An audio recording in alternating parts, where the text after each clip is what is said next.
အားလုံးပဲမင်္ဂလာပါခင်ဗျာမိတ်ဆွေတို့ကျွန်တော်ဒီနေ့ remove လေးတစ်ခုနဲ့မိတ်ဆက်ပေးမယ်ဒီ remove ကဘယ် Android ပေါက်မှမဆိုချိတ်ဆက်ပြီးတော့အသုံးပြုလို့ရတာဖြစ်တယ်မိတ်ဆွေတို့ Android ပေါက်တွေ remove ပြတ်သွားတာဖြစ်ဖြစ်ဒါမှမဟုတ်တိုင်ကြကြ remove သုံးကျင်တာဖြစ်ဖြစ်ဒီ remove က wireless remove လေးဖြစ်တယ်အဲ့တော့ဒီ remove ထဲမှာလည်းပုံစံ3-4မျိုးရှိတယ်ဒီပုံစံ3-4မျိုးထဲမှာကဒီ MH3 ဒီ remove ကအမြင့်ဆုံး model အမြင့်ဆုံးဖြစ်တယ်ဘာလို့လဲဆိုတော့သူ့ထဲမှာဒီမီးလေးလည်းပါတယ်ပြီးတော့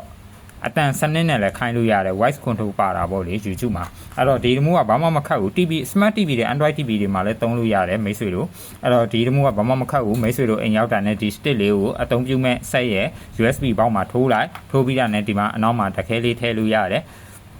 တခဲလေးထည့်ပေးရမယ်တခဲထည့်ပြီးတာနဲ့တန်းသုံးလို့ရပြီမိတ်ဆွေတို့ဘာမှကုတ်တွေထည့်နေကြမလို့ဘာမှလိုက်ပြီးတော့ချိန်နေကြမလို့တန်းပြီးတော့အားလုံးသုံးလို့ရပြီဖြစ်တယ်အဲ့တော့ဒီမှာညာဘက် device ဆိုရင်လည်းအမမြင်ရရင် remove မှာဒီမှာ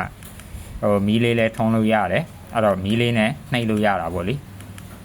အဲ့တော့ဒီအနောက်မှာကျတော့ keyboard ပါတယ်စာရိုက်တဲ့ YouTube မှာကျွန်တော်တို့တခုခုရှာတာတို့ဘာမှ Google မှာတခုခုရှာတာလို့ဆိုရင်စာလည်းအလွယ်တကူရိုက်လို့ရတယ် keyboard လေးလည်းပါတယ်အဲ့တော့ဒီ remote တွေကျွန်တော်ရှိမှာဒီစီအများကြီးပဲပြန်ရောက်တယ်အိမ်ရောက်ငွေချေလေးလည်းပို့ပေးတယ်အကောက်ထဲမှာပုံတစ်ပတ်လေးတင်ပေးထားတယ်မှာယူခြင်းနဲ့ဆိုရင်